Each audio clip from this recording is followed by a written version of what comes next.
राधा कृपामयं गुरुं श्री गुरुदिनतारकं प्रभुं श्री गौरगोपालं भक्त्यालो विपुलो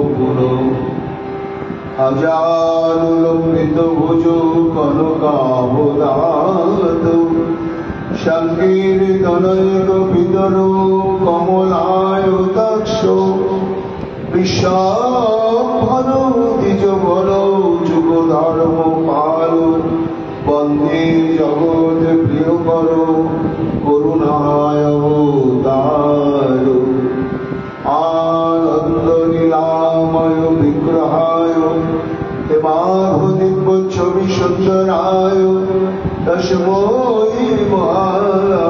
महाप्रेमरसप्रदाय चैतन्यचन्द्राय नमो नमस्ते निरानन्दमिदं सर्वं प्रेमानन्दस्फुरीकृतं जेन तं सततं वन्दे नित्यानन्दं जगद्गुरु श्री अद्वैत नमस्तुभ्यं परिजनकृपानिधे गौर प्रेम प्रदानाय श्री सीतापतये नमः राधे स्वरूपाय गौरांगसूरिदाय च भक्तशक्तिप्रदानाय गदाधर नमस्तुते प्रणमामि श्रीवासनतमाद्यं पंडितं मुदा श्रीगौराङ्गकृपापात्रं कीर्तनानन्दमानसम् गौरीप्रेमप्रदामैव सर्वत्र समदर्शिने नारायणसुताय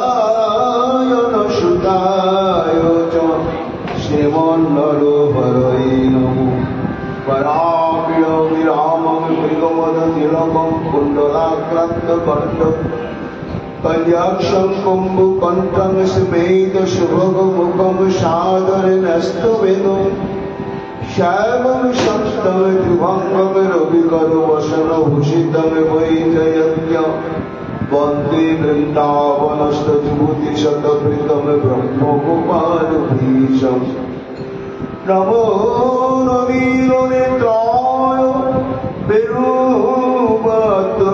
विरूपात्मविनोदिने रामदादरसुधापदं सखिने वनमालिने हे कृष्ण करुणा सिन्धु दीनबन्धु जगत्पते गोपेश गोपिकान्त राधाकान्त नमस्तुते मुखं करोति वाचालं पङ्गुं गिरिं यत्कृपातमहं वन्दे परमानन्दमाधवं तप्तो काञ्चन गौराङ्गी राधे वृन्दावनेश्वरी वृषभानुसुते देवी तं नमामि हरिप्रिये महाभावस्वरूपातं कृष्णो प्रिया वरिवशी देवी मुक्तिप्रदे देवी राधिकातं नमामि वन्दे नन्दव्रजस्त्रीणां अदोरेणुमभिघ्नसं यशानुहरिपतद्गीतं पुराति भुवनत्रयम् अचतुर्वदनब्रह्म दिवाहुरुपरो मुनि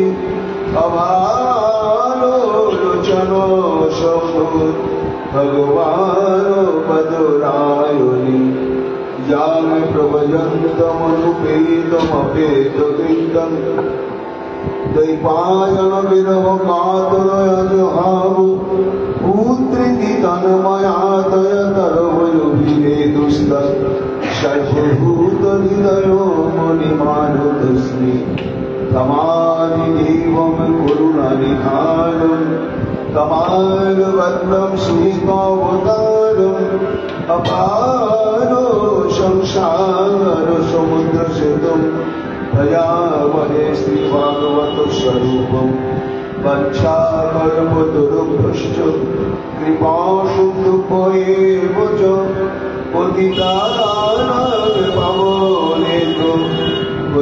বিভু নমো নমো জয় রূপ সনাতন ভট্ট রঘুনাথ শ্রীদেব গোপাল ভট্ট দাস রঘুনাথ ভক্তি ভরে বন্দি ছয় গোসাইয়ের চরণ যা হইতে বিঘ্ন নাশের বিষ্ণু পুরন জয় গৌর ভক্তবৃন্দ গৌর জনের প্রাণ সবে মেলে দেহ মনে নিতাই গৌর ভক্তিদান নিতাই গৌর হরিবোল নিতাই গৌর হরিবোল নিতাই গৌর হরিবোল জয় জয় নিতাই গৌর হরিবোল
করি কবে আসিব অনন্ত দিনে রাধে বলে তোমারা বলে গাইব উচ্চস্বরে রাধে রাধে বলে তোমারা বলে গাইব উচ্চস্বরে রামের সহিতে বড় পরা যাবে তো আপদ তলে রামের সহিতে কেবল পরা যাবে তো আপদ তলে শৈলেন্দ্র মুকুট মণিব শৈলেন্দ্র মুকুট মণিগর্ধন তাতেতে নিবাস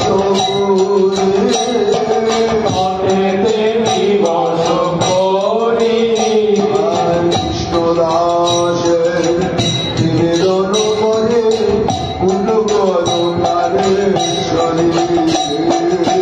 সদাশিবে নিবেদন করে পুনর প্রাণেশ্বরী মহাবৃন্দাবনেশ্বরী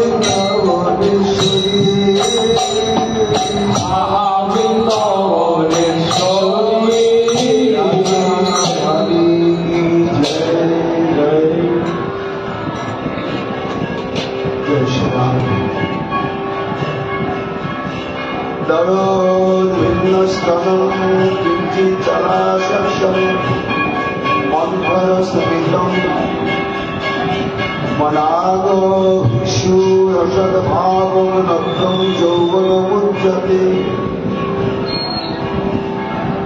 কলিযুগ পাবন অবতার প্রেম পুরুষোত্তম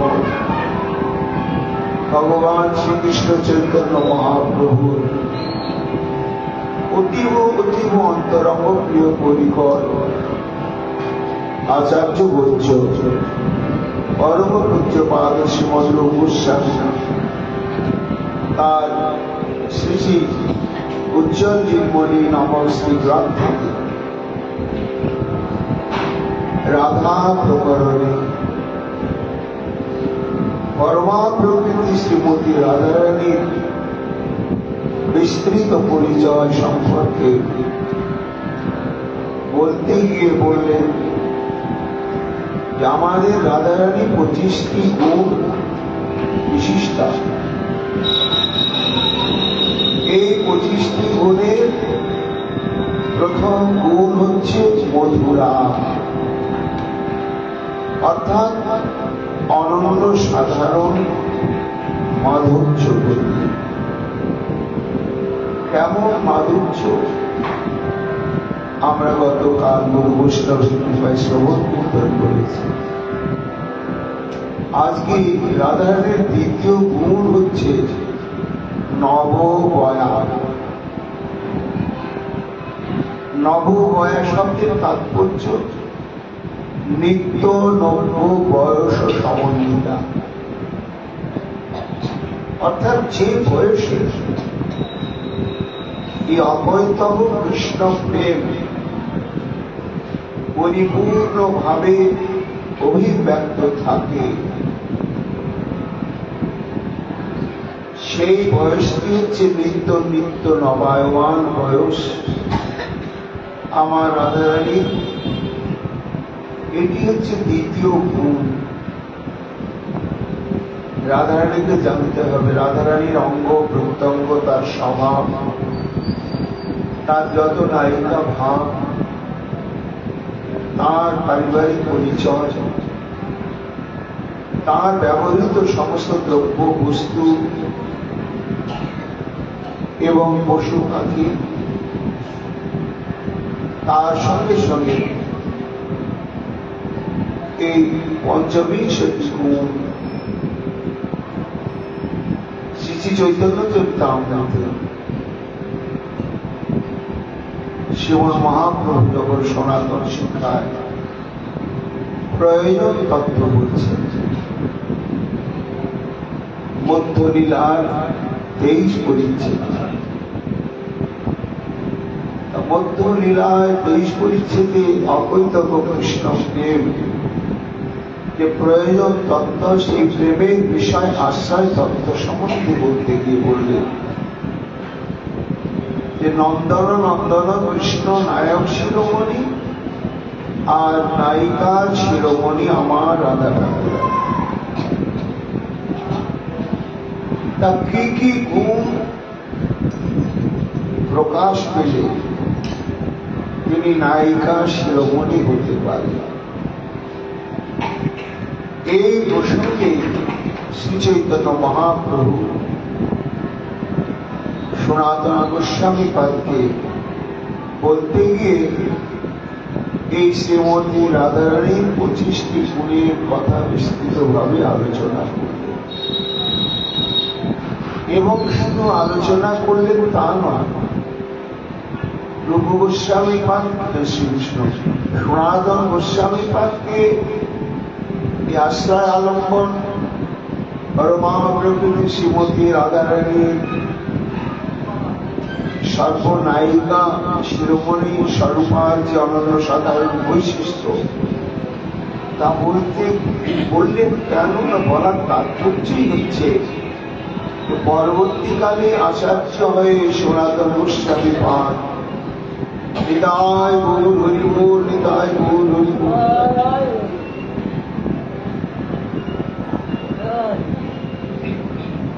সমস্ত গৌরীয় বৈষ্ণব ভক্তগণকে, বিশেষত রাধা দাস অভিলাষী ভক্তগণকে সচেতন করবার জন্য যে রাধারানী সম্পর্কে বিস্তৃতভাবে জানতেই রাধা ময়ত্ব শয়নে স্বপ্নে স্মরণে মরণে শ্রবণে কীর্তনে এমনকি অবস্থানে রাধা রাধা রাধা রাধা প্রেমী কলা সুসাক্ষী কদা বৃন্দাবনে পাবনে পশ্যামি স্ফুটম উজ্জ্বলাদ্ভুত রসে প্রেমৈক মতাকৃতি তেজ রূপ নিকুঞ্জ এব কলয় নেত্রাদি বিন্দে স্থিতম তাদ্রি সচিগতি ও কোমল বপুষিয়ং সমালোকয়ে তীব্র লালসাময় প্রার্থনা সরস্বতী পাঠ, প্রবোধানন্দ সরস্বতী পাঠ, দেব আদ্যেশ্বরী রাধারানী। আমার কোনো কামনা নেই, কোনো বাসনা নেই, একটি বাসনা, সেটি হচ্ছে কি তোমার মধুর বৃন্দাবনে যেখানে প্রীতমকে নিয়ে তুমি নিরন্তর কেলিবিলাস রস আস্বাদন করো, সেই নির্মিত নিকুঞ্জে এক কিঙ্করী হয়ে আমি নিত্য স্মরণ মননের মধ্য দিয়ে এই বৃন্দাবনে অবস্থান করতে চাই। এবং সেই যে মঞ্জুরি স্বরূপ বা রাধা কিঙ্করী স্বরূপের পরিচয় কবে আমি বাস্তবভাবে আমার এই প্রাকৃত পরিবর্তনশীল অনিত্য যথাবস্থিত দেহের স্মৃতিকে ভুলে গিয়ে শ্রী গুরুদেব কর্তৃক প্রদত্ত সিদ্ধ স্বরূপের যে পরিচয়, সেই পরিচয়টি হবে আমার প্রকৃত পরিচয়। আর সেই পরিচয়ের অভিমানে আমি আনন্দে বিভোর হয়ে তোমার সেবা করব। দিব্য কমলবধূ স্বয়ং সমালয়। দিব্য কমলবধূ শব্দ হচ্ছে নিত্য ঈশ্বরী স্বরূপ গুরু প্রদত্ত আমার যে কিঙ্করী দেহ, সেটি কবে আমি বাস্তবে অনুভব করতে পারবো যে আমার ওইটি যথাবস্থিত স্বরূপ, আর আমি কিছু চাই না। সুখময় বৃন্দাবনে মহোজ্জ্বল প্রেম ধামে বসতি করিয়া কবে আমি প্রেমেতে প্রমত্ত সদা রাধা কেলি কলা সদা দরশকে হইব সাক্ষিণী। রাধা গোবিন্দের প্রতিপদে কেলি বিলাসের প্রত্যক্ষ দোষীকে ললিতাদি সখীগণ নয়, একমাত্র রাধা কি করিগণ। আর সে বিলাস মসজিদ সেই নায়ক এবং নায়িকার স্বরূপটি উজ্জ্বল সমুজ্জ্বল প্রেমঘন মরক শ্রী রাধা গোবিন্দ দেবা তেজরূপ কুঞ্জ সেবা লাভ করি মোর পিণ্ডবহু জ্যোতিপুঞ্জে ঘনাকৃতি কোমর কিশোরবর্তী দেখিব এই সিদ্ধতে কবু। এই সিদ্ধ স্বরূপের অনুভূতি বীর জীবন মৃত্যুর ন্যায় বেদনাদায়ক। রাধা দাস বিলাসী সাধকের কাছে স্বরূপে জাগরণকে চাই, আর স্বরূপে জাগরণের সঙ্গে সঙ্গে বিলাস প্রত্যেকটি সুনিশ্চিত হয়ে যায়। যতক্ষণ পর্যন্ত দেহ দৈহিক সম্বন্ধের স্মৃতিকে ত্যাগ করতে পারা না যায় ততক্ষণ পর্যন্ত স্বরূপের স্মৃতিকে জানতে না। তাই নিত্য রাধা দাসী স্বরূপ রাধাকে জানতে হবে তার গুরু মহিমা। নবময়া অর্থাৎ নব্য যৌবন, এই নব্য যৌবন বয়সে শ্রীমতী রাধারানীর নিত্য বয়স। লক্ষ কোটি বৎসর তিনি প্রকট লীলায় থাকলেও তার ওই নিত্য যৌবন স্বরূপ সেটি কখনো বিকৃত হয় না, পরিবর্তন হয় না। তা সেই নব্য যৌবনের পরিচয় কেমন না গোস্বামী পাঠ বলছে, তরল ভিন্ন স্তনম কিঞ্চি চলক্ষম মন্থর স্মৃতম মনাগ অভিক্ষুর ভাবম নব্যম যৌবন উচ্চতে। অর্থাৎ যে সময় রাধারানী বক্ষ প্রদেশে যৎসামান্য স্নিগ্ধতা এবং মাংসলতা প্রকাশ পায়, অর্থাৎ বয়োধর জীবন উদ্গত হয়। কেমন বয়োধর জীবন? রাধা দাসী সাধকের অন্তঃকরণে প্রাপ্ত বুদ্ধি তাকৃত হবে না। যে বয়োধর জীবনকে ধ্যানের মধ্যে স্মরণের মধ্যে আরাধনা করছেন প্রভুদানন্দ সরস্বতী, কমল ক্রীড়াসর কমল কুম্ভরায় সানন্দ রস কল্পতরুর ফলায় মদন মোহন মোহনায় নবস্তম রাধিকে তবস্তন মন্ডল। আমার রাধারানী তার বয়োধর ছিল আরাধনা সম্পদ। রাধা কিঙ্করীর কাছে কেমন তার মাধুর্য না ক্রীড়া সর কমল কনক কুম্বলায়। অর্থাৎ রাধা গোবিন্দের যে উন্নত উজ্জ্বল রসাত্মক বিহার সমুদ্রে উদ্গত হওয়া সোনালী রঙের কমল কলিকাবত, এই রাধারানীর এই দুটি অঙ্গের অবস্থিতি নিত্য শাশ্বত সনাতন। আর এটি হচ্ছে নববয়, নবযৌবনের একটি লক্ষণ। কিঞ্চিৎ জলাক্ষম মন্থর স্মিতম। আর একটি লক্ষণ কি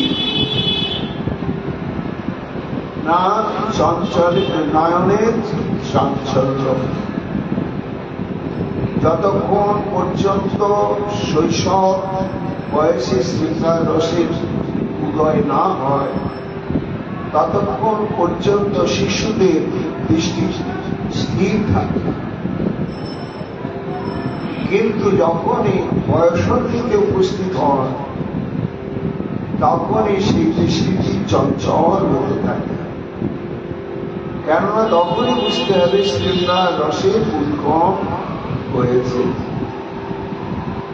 তাই রাধারানীর নববয়স অর্থাৎ নবযৌবনের মাধুর্যের একটি বৈশিষ্ট্য হচ্ছে চঞ্চলাক্ষম,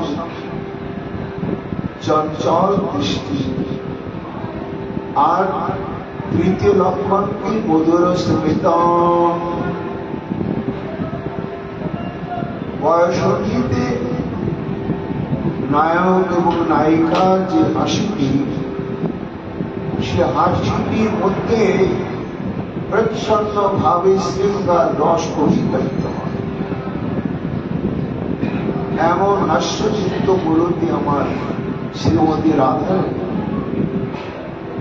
আর মনাদ অভিক্ষু রসদ ভাবরকম যৌবন বলছেন।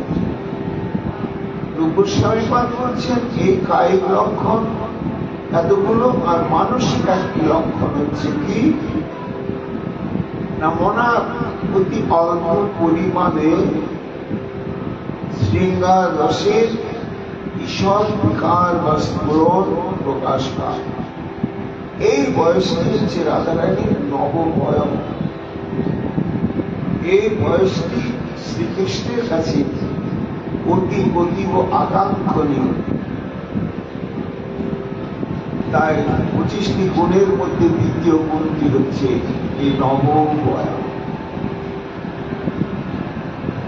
রাধারানী যখন বাল্য বয়সের সীমানা অতিক্রম করে নবযৌবনের রাজ্যে প্রবেশ করলেন, তখনই তার পরিপূর্ণভাবে শ্রীকৃষ্ণের সেবা সাধনের যোগ্যতা লাভ।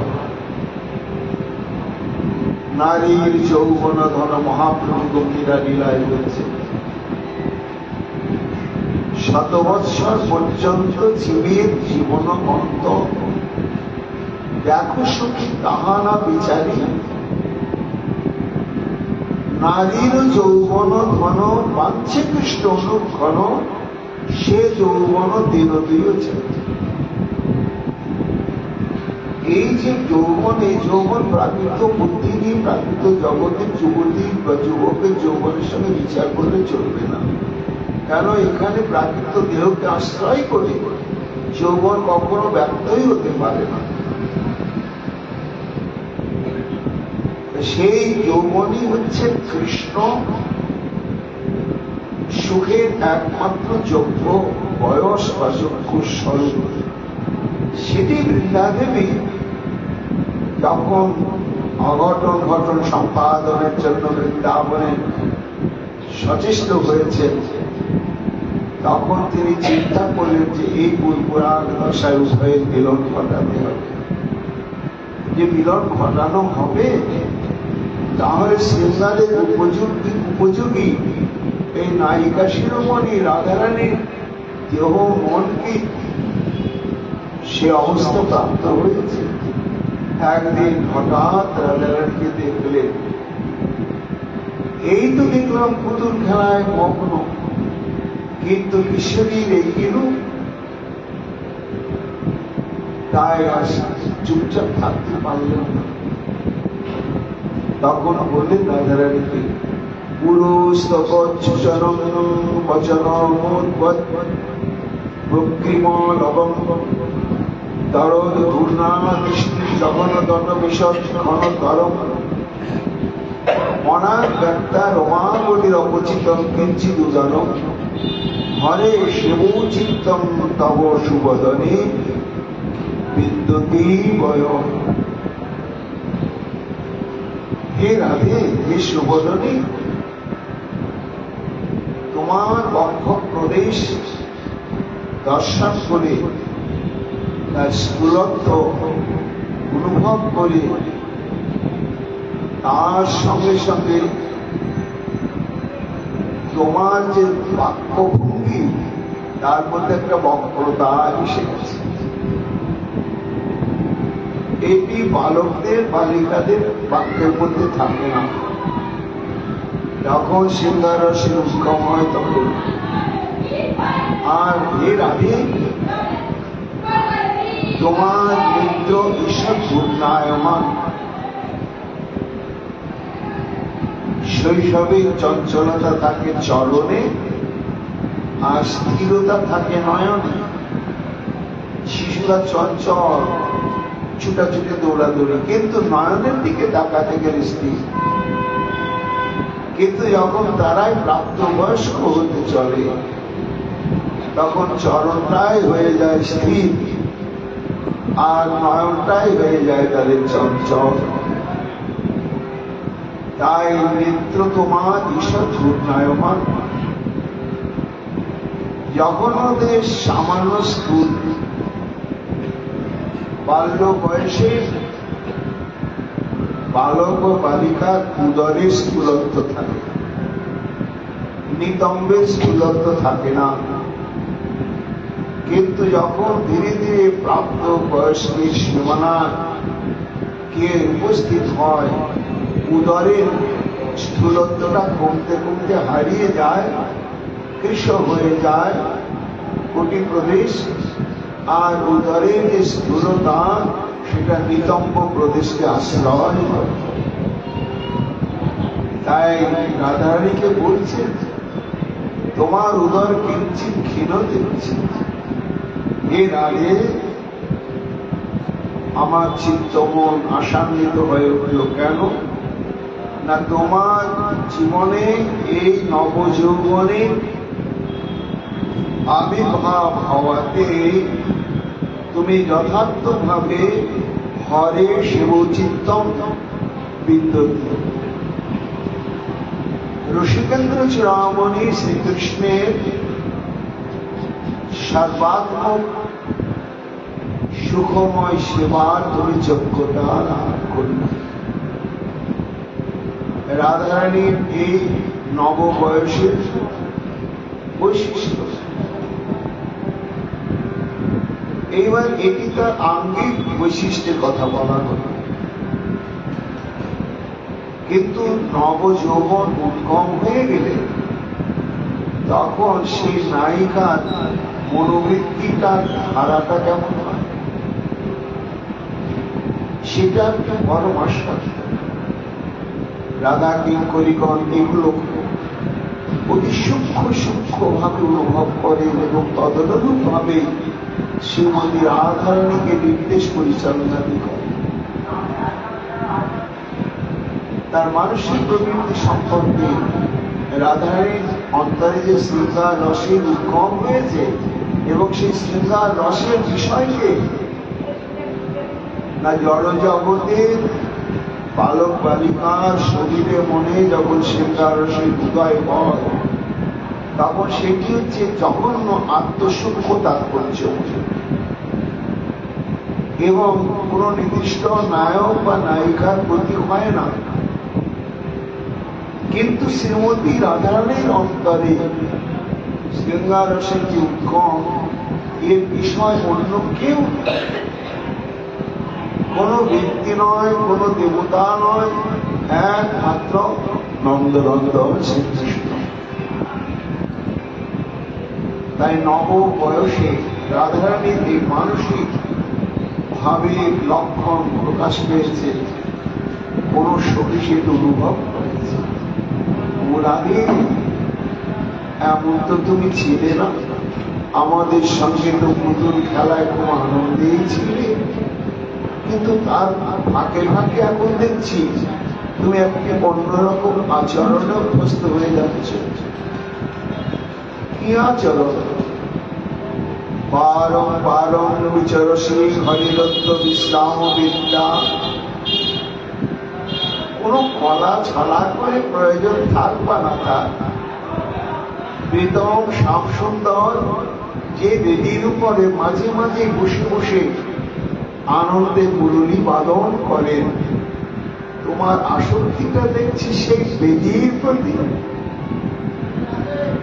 মাঝে মাঝে তুমি বারবার ওই বেদির প্রতি যাচ্ছ। মদ ভান্তাসী স্মৃতি পবনে তর্বপুর গন্ধ আছে। শুধু তাই নয়, আমাদের সঙ্গে পুতুল খেলার কৌতূহল পরিত্যাগ করে তুমি নাসিকাকে উৎসুক করে কার অঙ্গগন্ধ পাবার জন্য ব্যাকুল হয়ে এদিক ওদিক বিচরণ কর। বুঝেছি, তদবন্ধু গন্ধ পাই, অর্থাৎ নন্দনন্দনের অঙ্গগন্ধের প্রতি তোমার এই আসক্তি জেগেছে। বালে নেত্রে বিকর্ষী মোহর নৈচিকি নাম পদকটা। নৈচিকি নাম মানে হচ্ছে গাভী গাভী। আবার বালে নেত্রে বালিকা থাকলেও তুমি বারবার, এতদিন আমাদের দিকেই তোমাদের দৃষ্টি ছিল, কিন্তু এখন দৃষ্টিটা দেখছি যে পদ্মে শ্রী গোবিন্দ আমার নবলক্ষ ধেনুনি উচ্চারণে যান, সেই দিকে বারবার তোমার নেত্র প্রধাবিত হচ্ছে। এই সমস্ত বিকারের দ্বারা সহজে অনুমিত হয় রাধে। ভাবাগ্নিস্তে স্ফুটমেও মনোধামে ধূময়তি। তোমার নব বয়স আগত হয়েছে, আর তারই লক্ষণ প্রকাশ পাচ্ছে শ্যামের জন্য তোমার এই তীব্র অনুরাগ। আবার কোন সত্যি বলছেন, মাধব তোমাকে দেখলে এইবার আত্মহারা হবে, কেননা নব যৌবনের অঙ্গ প্রত্যঙ্গে তোমার যে অনবদ্য শোভা প্রকাশ পেয়েছে হে রাধে, তাকে মনে হচ্ছে নব কন্দর্প যেন তোমার দেহে মনের উপরে সাম্রাজ্য বিস্তার করে তোমাকে সে রাজ্য সংরক্ষণের সেনাপতি রূপে নিযুক্ত করেছে। শ্রণে শ্যাম দনতাং কুশোদরী উচ্চ দন্দ প্রমাদ চক্রতাং পুরুষাম শ্রেয় বিশ্বদত্তয়মিদং দত্তা শিবস্তম তব সৈনাপত্তমদ প্রদায় ভূমিতে কামম পশুনাং পতি নং চিতন্তমর মানিনং তৈ যে জন সাম্রাজ্য ভারণ তথা। রাধারে বলছেন, আমাকে দেখে তোরা এমন এমন বলছিস কেন? তো আমি কি হয়েছে তুমি বুঝতে পারছো না, আমরা বুঝতে পারছি। শ্রণে শ্যানন্দতাং কিশোরী, হে কিশোরী, তোমার উদর প্রদেশটা এত সরু, এই জন্য রাধারানী এক নাম কিশোরী। তা তোমার যে নিতম্ব প্রদেশ, এটি যেন উচ্চ দ্বন্দ্ব ক্রমাচক্রতা, আর তোমার অতীব স্থূল বিনপয়ধর জীবন সে রথের যেন চক্র, আর তোমার যে নয়ন কটাক্ষ আর রূপ, এ যেন ভয়ঙ্কর শক্তিশালী ধনুর বাণ। তাই তোমার এই নবযৌবন সাম্রাজ্য অধিকারের জন্য সচেষ্ট হয়েছিল পশুনাং প্রতি, অর্থাৎ নবলক্ষ ধেনু চারণাকারী শ্রীকৃষ্ণ কন্দর্প দেখলে না না না, তাকে দেওয়া হবে না। তার জন্য যাতে কৃষ্ণ অধিকার করতে না পারে, তাকে পরাভূত করবার জন্য সন্দর্প দেবতা যেন তোমার নয়নে আর ভ্রুতে সুতীক্ষ্ণ কটাক্ষ পান অর্পণ করে তোমাকে তোমার এই নবযৌবন সাম্রাজ্য সংরক্ষণের সেনাপতি রূপে নিয়োগ করেছে। এটি রূপ গোস্বামী পাঠ শুধু সংক্ষেপ মাত্র বলেছে, কিন্তু রসিক ভাবক স্মরণানন্দী ভক্তের কাছে লীলা বিশেষে এই রাধারানীর যে নবময়টি কেমন গোবিন্দের কাছে উপভোগ্য সেটি লীলায় বিস্তৃত হয়েছে। এবার তৃতীয় গুণ হচ্ছে চলা পাঙ্গা। চলা পাঙ্গা হচ্ছে অপাঙ্গ মানে দৃষ্টি, চঞ্চল কটাক্ষ বিশিষ্টা রাধারানী। রাধারানী কখনো স্থির ভাবে এক দৃষ্টি তাকিয়ে থাকতে পারে না, সর্বক্ষণই চঞ্চল। চলাৎকারম স্মরণ নয়ন ভগ্নবিদিশা বিলাস নামক অলঙ্কার বর্ণনাতে লোক গোস্বামী পাঠ করেছেন। চলাৎকারম স্মরণ, এটি তার একটা গুণ। এই গুণটির জন্যই তিনি অনবদ্য সৌন্দর্য মাধুর্যের প্রতিমা। একদিন রাধা গোবিন্দ মিলিত হয়েছে। আচ্ছা, রাধারানীর নয়নের একমাত্র পিপাসাই তো কৃষ্ণ দর্শন, আর তো অন্য কিছু নয়। নয়ন ভূষণ শ্যামদর্শন আর নাসার ভূষণ না, শ্যাম দর্শনই হচ্ছে নয়নের ভূষণ। সেই শ্যামকে প্রাপ্ত হয়েছে, হয়েও রাধারানীর নয়ন স্থির ভয়ঙ্কর চঞ্চল। কেন? এই বুঝি বাদিজনা এসে, এই বুঝি আমি ধরা পড়ে গেলাম, এই বুঝি প্রাণ ধরে আমার প্রাণবল্লভের সেবা করার সৌভাগ্য আমার আর থাকবে। এর জন্য রাধারানীর নয়ন এত চঞ্চল, শ্রী গোবিন্দ পর্যন্ত তা লক্ষ্য করেছে বলে আশ্চর্যান্বিত হয়ে বলছে, তরিদ চলতাঙ্গে কিং দিগন্তাদ পাঠি বিদুমুখী তরিত বাক্যং তবায়ং দিগন্ত ধ্রুবমেয় গুরুতাদ্ভুত দিগন্তস্য রাধে পরবর্তীত বিনাঙ্গে যেন চিক্ষে মনোপি। রাধারানীকে বলছেন, তোমার যে এই নয়ন কটাক্ষ এত চঞ্চল,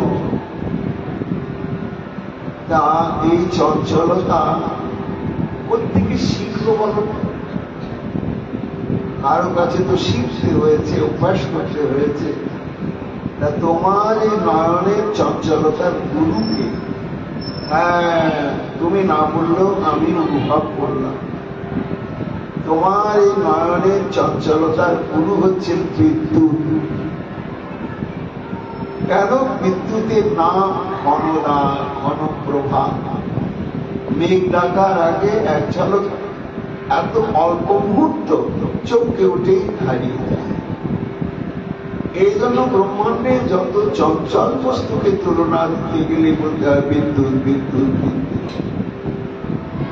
তা গোবিন্দ আমার রাধারানীকে কোলের মধ্যে বসিয়ে নি, এবার বাম করে রাধারানীর মস্তকের পৃষ্ঠদেশ ধারণ করে দক্ষিণ করে জীবনকে পরশ করে বলছেন, বলো তো সত্য কথা, তোমার এই নয়নকে বিদ্যুৎকে গুরুদায় দিয়ে তার কাছ থেকে এই চঞ্চলতা শিখেছে? না না না, আমার মনে হয় তা নয়। ধ্রুবমেয় গুরুদার বৃদ্ধগন্তকারী, আমার মনে হচ্ছে বিদ্যুৎই চঞ্চল ছিল না, এই বিদ্যুতের যে চাঞ্চল্য গুণ এটি তোমার নয়নের কাছ থেকেই সে প্রাপ্ত হয়েছে। বধূ, আমার নয়নে এত চঞ্চল, সত্যি বলছ? কি বলবো, সত্য কথা তোমাকে আমি বলছি। সত্যি পরমতি যোগিনাঙ্গে যেন চিকে মনো, আমার মন কত চঞ্চল জানো না? বরমতি যোগিনাম অর্থাৎ চঞ্চল বস্তুর সাথে তুলনা দিতে গেলে বায়ুকেও তুলনা দেওয়া হয়। চঞ্চলমে মনকৃষ্ণ প্রমাদে বলবদ্ধ, বায়ুর মধ্যে শুধু শুধু। গোবিন্দ বলছেন যে হে রাধারানী, আমার মন হচ্ছে বায়ু চাইতেও চঞ্চল। কেন? বায়ু এক স্থান থেকে অন্য স্থানে যেতে সময় নেয়, কিন্তু আমার মন মুহূর্তের মধ্যেই গোটা ব্রহ্মাণ্ডের কণে কণে বিচরণ করতে সমর্থ। এমন যে আমার চঞ্চলাদি চঞ্চল মন, সে মনকে পর্যন্ত তোমার নয়ন জয় করেছে। রূপগোস্বামী পাঠ বলছেন, ভক্তগণ, এই যে সর্বনায়িকা মুকুটমণি আমার রাধারানী, তৃতীয় গুণ হচ্ছে তার নয়নের চঞ্চলতা। সেই চঞ্চলতার বৈশিষ্ট্য কেমন না গোবিন্দ নিজেই স্বীকার করছে যে বায়ু চাইতে চঞ্চল আমার মনকে তোমার নয়ন স্থির করতে সক্ষম হয়েছে। শুধু তাই নয়, আবার গোস্বামী পাঠ তার শ্রী ললিত মাধব নাটকে চিত্র দর্শন নামক নবম অঙ্কে কৃষ্ণ বিরহে কাতর শ্যাম সুন্দর আমার, শ্রী বিষ্ণু রাধা বিরহে কাতর শ্যাম সুন্দর আমার মনে মনে রাধারানীকে অনুসন্ধান করছে। করতে করতে দৈব ক্রমে কতগুলো হরিণী সামনে উপস্থিত হয়ে হরিণের দিকে দৃষ্টি দিয়েছে। এই মনে পড়ে গেল শ্রীমতী রাধারানীর বদন আর রাধারানীর চঞ্চল দৃষ্টি ভঙ্গিমা। তখন তাদেরকে সম্বোধন করে বলছেন, লব্ধা কুলুঙ্গী নবজঙ্গম হেম বল্লী ব্রহ্মা স্ফুটং বিপিন শিবনী রাধিকাত্র অশ্বাসী গুরু যদিয়ম গৃহীতা মাধুর্য বর্গিত বিলোচন খেলি দীক্ষা।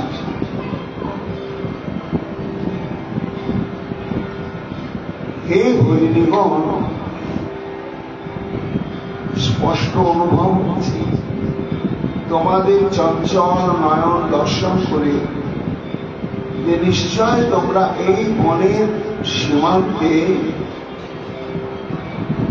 সমুদ্রগত স্বর্ণ চম্পক রতিকার ন্যায় বিগ্রহ সম্পন্ন আমার শ্রীমতী রাধারানীকে তোমরা প্রাপ্ত হয়েছ এবং তার সঙ্গ প্রভাবে সৎসঙ্গ প্রভাবে তোমাদের এই নেত্র চাঞ্চল্য উপস্থিত হয়েছে। রাধারানীর যত প্রকার ভাব এবং বিকার সবই হচ্ছে শ্রীকৃষ্ণ সুখের নিমিত্ত। আবার দৃষ্টান্ত দিতে গিয়ে কবি কর্ণপুর অলঙ্কার প্রস্তুত করেছে।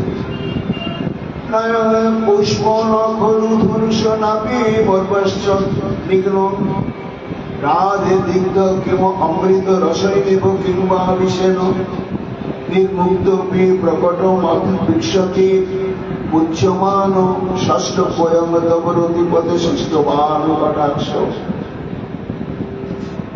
একদিন সম্ভবন্তে সম্মিলিত রাধা এবং গোবিন্দ উভয়ের অঙ্গমাধুর্য আস্বাদন করছে। আস্বাদন করতে করতে আমার গোবিন্দ শ্রীমতী রাধারানীর আয়ত আকার বিস্তান্ত নয়ন এবং কটাক্ষ দর্শন করে বলছেন, রাধে, কি তোমার নয়ন কটাক্ষের কি অদ্ভুত মহিমা! আমার মনে হচ্ছে কন্দর্পের 5টা বাণ। তো কন্দর্পের তো 5টা বাণ তো আছে, তার উপরে 6ষ্ঠ বাণ হচ্ছে তোমার এই চঞ্চলাতি চঞ্চল নয়ন কটাক্ষ। বুদ্ধি এরকম বলছে না? দেখো, এই যে মদনের যে 5টি বাণ,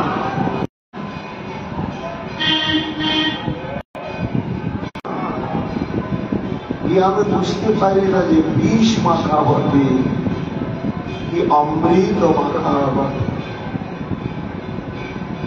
আর এর একটি বৈশিষ্ট্য কি? নির্মুক্ত প্রকট অসংখ্যিক সাথে উচ্চমান, অর্থাৎ ধনুকে একটা বাণ সংযোজন করে তাকে যখন নিক্ষেপ করা হয়ে যায়, তখন ওই বাণটা নিক্ষেপ হয়ে শেষ হয়ে গেল। কিন্তু তোমার এই নয়ন কটাক্ষ বাণ ধনু ছাড়াই অসংখ্য অজস্র বার নিক্ষিপ্ত হতেই আছে, নিক্ষিপ্ত হতেই আছে। এ নয়ন কটাক্ষ বাণ বৈষণের কোন বিরাম নেই। এই জন্য মনে হচ্ছে 6ষ্ঠ পয়ন্তম নদীপথে 6ষ্ঠ বাণ কটাক্ষ। মদনের এই 6ষ্ঠতম বাণ হচ্ছে তোমার এই চঞ্চল নয়ন কটাক্ষ বাণ। এরপরে গোস্বামী পাদ আমার রাধারানীর 4র্থ গুণ হচ্ছে উজ্জ্বল স্মিতা, অর্থাৎ আমার রাধারানী উজ্জ্বল মৃদু মধুর হাস্যকারী। হাসি একটি নদী। শাস্ত্রে মুখ্য পঞ্চ রতি আর 7 গৌর রতির কথা বলা হয়েছে, অর্থাৎ ভক্তি রস। পঞ্চ মুখ্য ভক্তি রস হচ্ছে শান্তদাস্য, সভ্য, বাৎসল্য, মধুর। আর 7 গৌণ ভক্তি রস রূপ গোস্বামী পাদকে সভ্য, বাৎসল্য, মধুর, এই 5টি মুখ্য ভক্তি রস 5 প্রকার ভক্তের মধ্যে স্থায়ীভাবেই থাকে। কিন্তু এই যে 7 প্রকার গৌণ রস, একটা হচ্ছে হাস্য রস, অদ্ভুত রস, বীর রস, করুণ রস, রৌদ্র রস, বিভৎস রস, ভয় রস। এই 7টি রস এরা হচ্ছে কখনো কখনো কৃষ্ণ বৃন্দান্তে অমিল রাখতে হয় কৃষ্ণ ভক্তের মধ্যে। তার এই 7টি গৌণ ভক্তি রসের মধ্যে প্রথম রসটি হচ্ছে হাস্য। এই যে রাধারানী হচ্ছে উজ্জ্বল স্মিতা, হাসি তো হাসি, এই হাসিটা আবার কখন রসে রূপান্তরিত হয় বা রতিতে রূপান্তরিত হয় না, যে কোনো কর্মসাধন বা যে কোনো ভাব বিকার যখন কৃষ্ণ বৃত্তান্তে হয়, কৃষ্ণ সুখের নিমিত্ত প্রকাশিত হয়, তখনই সেটা ভক্তি রসে রূপান্তরিত হয় বা রতিতে রূপান্তরিত হয়। এই জন্য বিশেষত নায়িকা শিরোমণি শ্রীমতী রাধারানীর হাসিটি, এটি হচ্ছে শ্রীকৃষ্ণকে চরমতম সুখ এবং আনন্দ প্রদানের একটি রসবিশেষ উজ্জ্বল স্মৃতা।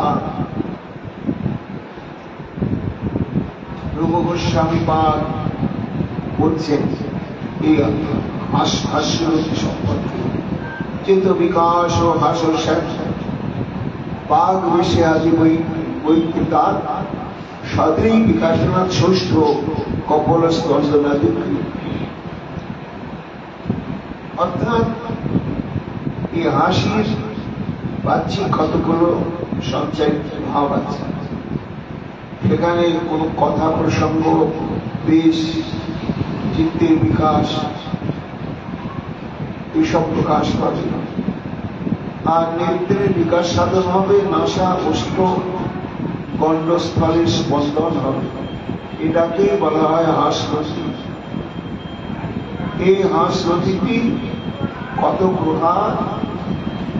সোরা হাসরতি স্মৃত হসিতে বিহসিতাবহসিতে চ অপহসিতাতি হসিত থেকে চেষ্টা জেনান প্রমাণ। রূপসাইবাদ বলছেন যে এই গৌণ হাস্যরস, হাস্য ভক্তিরস, এটি হচ্ছে 6 প্রকার। একটা হচ্ছে স্মিত, তারপরে হসিত, বিহসিত, অবহসিত, অপহসিত, অতিহসিত। তার মধ্যে প্রথম যে স্মৃত, এই স্মৃতটি হচ্ছে একমাত্র শ্রীমতী রাধারানীতে আর আমার শ্রী গোবিন্দেতে নিত্য বর্তমান। এই স্মৃত হাস্য সমন্বিতা রাধারানী হচ্ছে উজ্জ্বল স্মৃতা। এই হাসিটি সর্বক্ষণই শ্রীমতী রাধারানীতে বর্তমান এবং এটি একমাত্র গোবিন্দের সুখের উপকরণ বিশেষ। গোবিন্দের যেমন স্মিত হাসি জগৎকে মোহিত করে, প্রপন্ন জনতা তম স্বপ্ন সারজন্তু প্রভা প্রজাপতি রচনা স্মর সমৃদ্ধি সিদ্ধ। গোবিন্দের যে মুচকি হাসি বা উজ্জ্বল হাসিটি, এই হাসিটি কেমন না শরণাগত ভক্তগণের অন্তরে যে অজ্ঞানতার অন্ধকার, সেই অন্ধকারকে দূর করার জন্য পূর্ণ চন্দ্রের ন্যায় আমার গোবিন্দের ওই মুচকি হাসি। এটি হচ্ছে আপামর সাধক ভক্তগণের ক্ষেত্রে। কিন্তু নির্দেশিতা উজ্জ্বল উন্নত রসের নায়িকা গোপিকাগণের ক্ষেত্রে প্রজাপতি রচনা স্মর সমৃদ্ধি সিদ্ধ। গোপিকাগণের যে কৃষ্ণের প্রতি প্রেম ব্যবহার অনুরাগ, এটি তো বিবৃতিমান, তবু আরো আরো বাড়িয়ে দেওয়ার সিদ্ধ ঔষধি স্বরূপ হচ্ছে কৃষ্ণের বুঝতে আছে। ঠিক তেমনি আমার শ্রীমতী রাধারানীর মুখের হাসি, গোবিন্দের হাসিতে জগৎ বিভুল হয়, আর সেই গোবিন্দ আমার শ্রীমতী রাধারানীর মৃদু হাসি মাত্রে বেভুল হয়ে যান, আত্মহারা হয়ে যান, আত্মবিকৃত হয়ে যান। সখী তব নিরঙ্কলা তদপি মে মুখং চিক্রুতি প্রসাদিতমিমাং মুদাচ্ছলিত সাধু বিদ্যুচ্যতে বদত্তাজলি দুতিকা হুসিদরোদনে নক্ষমান। রূপ গোস্বামী পাদ দৃষ্টান্ত দিচ্ছেন যে গোবিন্দের আচরণের আশ্রয় তত্ত্ব গোপিকাগণের হাসিটি যখন প্রকাশিত হয় কেমন মধু। একটা কারণ না হলে তো হাসি বেরোবে না, বিনা কারণে হাসি বেরোবে। একদিন সূর্য পূজার জন্য সখী পরিকৃতা শ্রীমতী রাধারানী নানা প্রকার সামগ্রী প্রস্তুত করে সূর্যকুণ্ডে নিয়ে এসে সূর্যের বেদির উপরে ধারে ধারে সাজিয়েছে। আর শ্রী গোবিন্দ সেই দধি দেখে লোক সম্বরণ করতে পারল না। ছলে বলে গিয়ে সেই দধিটি সম্পূর্ণ ভক্ষণ করে নিয়েছে। রাধারানীও জানে না, গোপীরাও জানে না। তারা দেখছেন গোবিন্দ এমন ভাবে একেবারে দধিটি ভক্ষণ করে মুখটুক মুছে বসে রয়েছে, বোঝাই যাচ্ছে না। রাধারানী বলছে, সখী আমরা যে সূর্য দেবতার জন্য দধি আনলাম, দেখো আছে তো, দেখছি নেই। আরে দধি গেল কোথায়, গেল কোথায়? এদিক ওদিক অনুসন্ধান করতে করতে দধি তো এইভাবে হারিয়ে যাওয়ার কোনো হিসাব নেই। তাহলে এই চোখ, এই নিশ্চয় ভোজন করেছে। এই তুমি দধি ভোজন করেছ? কখনো না, কখনো না। তদপিবে মুখম চিক্রতি। রাধারে বলছেন, দেখ তোর মুখে গন্ধ আছে না? ও যতই মুখ মুছু, দই ভক্ষণ করলে তো গন্ধটা থাকবেই। গন্ধ আছে কি? তখন গোপী গিয়ে বলছে, দাঁড়াও সামনে দেখি দেখি। তো মুখে দেখছে, হ্যাঁ দধির গন্ধ বেরোচ্ছে। এই দধি গন্ধ বেরোচ্ছে বলে, তুমি চোর বদমাস, তোমার দেবতাকে কোনো ভয় নেই? আমার দেবতার জন্য আনলাম আর তুমি সমস্ত ভক্ষণ করে থাকবে। গোবিন্দ তখন আত্মপক্ষ সমর্থন করে নিজের দোষটাকে ঢাকবার জন্য বলছে যে, দেখো রাধে, তোমার সখীরা কি করছে? সখী তোমাদের গলা তদপি মুখ চিক্রতি। আরে আমি সব করিনি বলছি, তবু কিনা আমার মুখে গন্ধটা গ্রহণ করছে।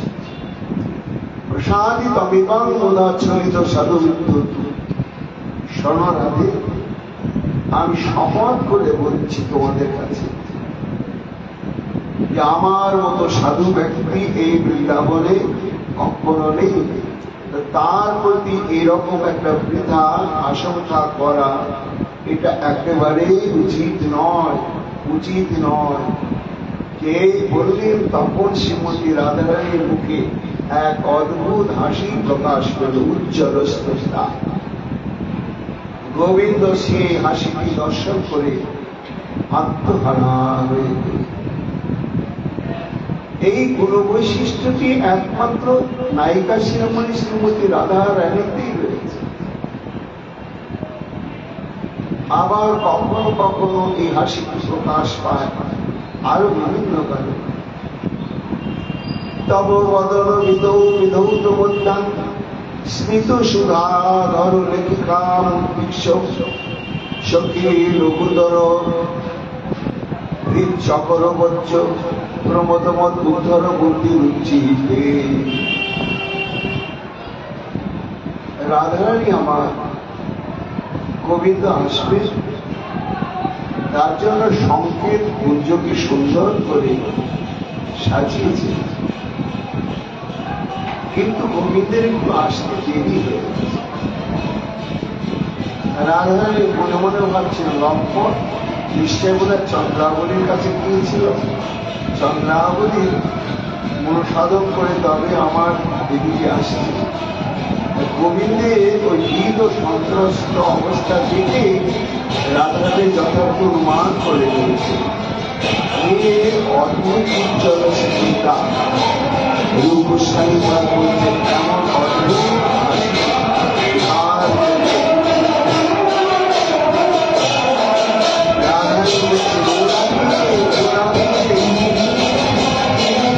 তোমার এই অত্যাধুনিক হাসিগুলি সম্বরণ করে, সম্বরণ কেন দেখেছ? ওতে যেটুকু সম্পদ ভাব ছিল, সে প্রমোদ মদন গুরুবুদ্ধি হচ্ছে দিতে। তোমার হাস্য রসে পরিষিক্ত অধরষ্ট, তার যে মাধুর্য আর ওই সুধা পান করবার জন্য লালসাতুর হয়ে আমরাও যেখানে তোমাকে ঘিরে রয়েছি এবং আমাদের অনুমত বিধি রেখে তোমাকে স্পর্শ করতে পারবে না, ভালোভাবে জানলেও তোমার হাস্য সুধা রসে এমনভাবে প্রমত্ত হয়েছে যে আমাদের গুরুত্ব না দিয়ে ও দেখো এদিকে আসছে, বরং চলো আমরা অন্যত্র সরে চলি। রূপ গোস্বামী বলছেন, ভক্তগণ, এই উজ্জ্বল স্মৃতি আমার শ্রীমতী রাধার পূর্বরাগে এই হাসির ছটা দেখেই তো গোবিন্দ রাধারের কাছে আত্মবিকৃত হয়ে গেল। মহাজন বলছেন, হরি দর্শনে আসো বিচল পড়ো মদন জানা মুঝে হানলো ধরি ঈষদ হাসনি শনে মুঝে হানলো নয়ন মানে সুমন হাসি তো সবাই, কিন্তু সেই রামাদার নাম জানি না। আমার দিকে তাকিয়ে এমন অদ্ভুত হাস্যরস প্রকাশ করলে যে সঙ্গে সঙ্গে আমাকে আমি আর রইলাম না। এইভাবে হাস্যরসের দ্বারা শ্রীমতী রাধারানী গোবিন্দকে আত্মসাৎ করে নিতে সক্ষম হয়েছে, এটি তার অনবদ্য একটি গুণ। এবার পরবর্তীতে আবার যে সমস্ত গুণ রয়েছে মহাপ্রভুর কৃপায় আগামীকাল আমরা শ্রবণ কীর্তন করব। এখনকার মতো রাধা প্রসঙ্গ এখানেই বিশ্রাম লাভ করছে। নিতাই গৌর হরি বল, গৌর হরি বল।